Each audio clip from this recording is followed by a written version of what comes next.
Bonjour. Pour cette deuxième séance, nous voilà dans mon laboratoire, Préhistoire et technologie, une unité mixte de recherche entre le CNRS et l'Université Paris-Nanterre.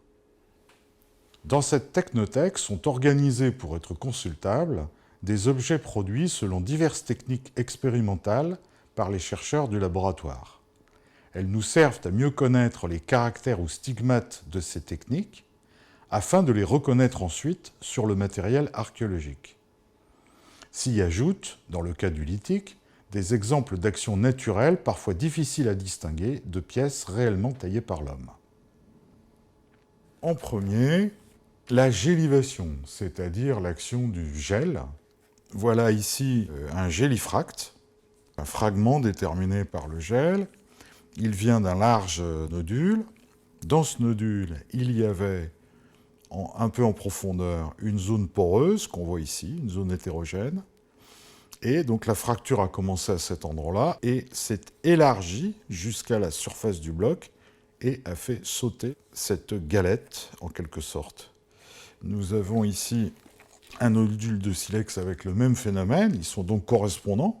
Bon, malheureusement, on n'a pas retrouvé la galette, mais on y retrouve le point d'origine, qu'on appelle aussi nombril ou ombilique, et on y retrouve sur les bords le deuxième stigmate, en plus du nombril, de ces fractures par gélifraction.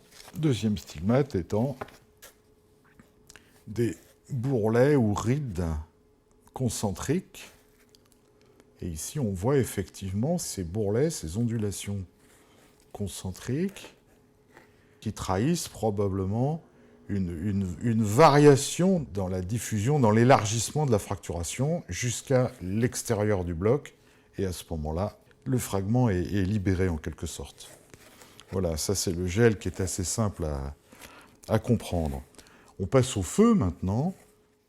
Les roches siliceuses comme le silex ont tendance à se rétracter à partir de 300-350 degrés. Et du coup, cela va provoquer dans le matériau des craquelures. En voilà ici un exemple. Le matériau au début était homogène comme ça. Il est resté ici parce qu'il est plus en profondeur. Mais le pôle d'un petit bloc a été exposé à une très vive chaleur. Et le matériau, en se rétractant, s'est complètement craquelé. Mais ce phénomène, assez curieusement, peut se produire au cœur d'un éclat, dans son centre, a priori peu visible à l'extérieur, et à l'intérieur, le matériau est complètement craquelé.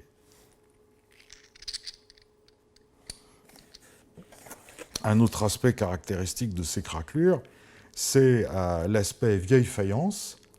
À partir de 400-450 degrés, le matériau est complètement décoloré, il devient blanc, quelle que soit sa couleur initiale, et les craquelures apparaissent également en surface. En fait, tout l'intérieur de cette pièce est craquelé. Si on la laisse tomber par terre, elle va exploser en petits morceaux.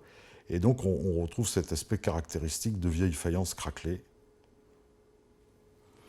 Tous ces fragments, si on ne les interprète pas bien, peuvent tromper, peuvent passer pour des fractures anthropiques. Après ces fractures d'origine thermique, il y a une catégorie qu'on appelle des tectophras. Le mécanisme, c'est la compression des roches taillables, des roches siliceuses le plus souvent, quand elles se sont formées dans une matrice calcaire très dure. À ce moment-là, à travers les mouvements de type tremblement de terre, érection de montagne, etc., le calcaire très dur va transmettre aux nodules de silex qui s'y sont formés, va transmettre des forces de pression absolument considérables. Et ça va faire éclater ces éléments. Une première forme de ces tectophras, ce sont des tranches qui présentent ici, c'est la tranche d'un nodule, comme la tranche d'un pain de campagne. Des tranches avec des faces curieusement plates, quelque chose de très plat qui doit attirer l'attention, c'est suspect, c'est trop plat. Et puis, un premier type de stigmates, qui sont ces subdivisions du plan de fracture, ces macro-lancettes en marche d'escalier, qui illustrent la véritable déchirure que le matériau subit dans une matrice très dure dans laquelle il est compressé. Un autre stigmate de ces tectophras sont des rides. Ces rides expriment des arrêts et progressions, ou en tout cas des discontinuités dans la progression de la fracture. Alors que dans les fractures par choc, anthropiques, on aura une fracture qui court théoriquement de bout en bout. Donc on n'aura pas ces signes d'arrêt ou de disprogression de la fracturation. On voit aussi des sortes d'écailles qui ont sauté, qui se sont détachées de la périphérie à partir de pôles comprimés par ces forces très importantes. Un fragment de tranche encore. Encore un fragment d'écaille. Ces écailles peuvent se subdiviser en baguettes. Et ces baguettes peuvent elles-mêmes se subdiviser en éléments polyédriques. Ces fractures par tectonique peuvent pas mal induire en erreur parce qu'il peut en résulter des pièces qui sont évocatrices de pierres taillées.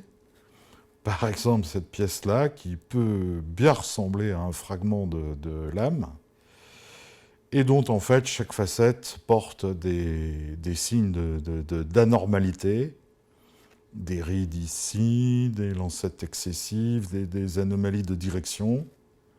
Par exemple, des lancettes ici qui évoquent une origine de la fracture de ce côté-là, alors qu'on l'attendrait dans cet axe.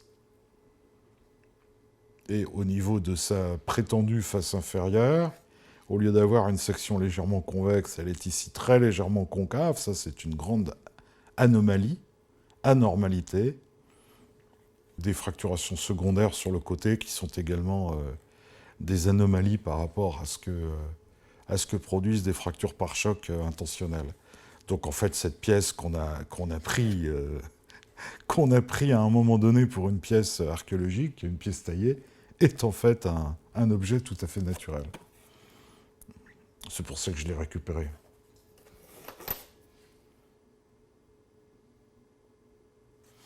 Après ces tectophras, on a encore une famille de fractures qui sont les fractures par choc naturel. Différentes circonstances, les plages, les bords de mer, avec les tempêtes avec les vagues qui vont heurter les galets, faire sauter des galets. Même chose pour les torrents, et puis encore une grande cause de fractures naturelles par choc, ce sont les chutes de falaises. C'est ce qu'on appelle les causes gravitaires, hein, les matières qui dégringolent pour différentes occasions. On peut encore rapprocher, mais je n'en ai aucun exemple, les téphrofractes, le téphrofractisme, téphro c'est volcan, ce sont les fragmentations de pierres dues à des explosions volcaniques.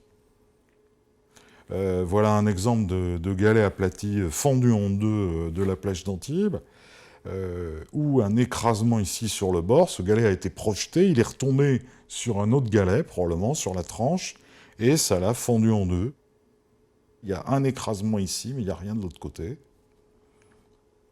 Voilà, mais ça c'est naturel, et ça pourrait en imposer pour quelque chose d'anthropique, de volontaire. Ah, une dernière cause de fracture naturelle, ce sont ce qu'on appelle les dry counters.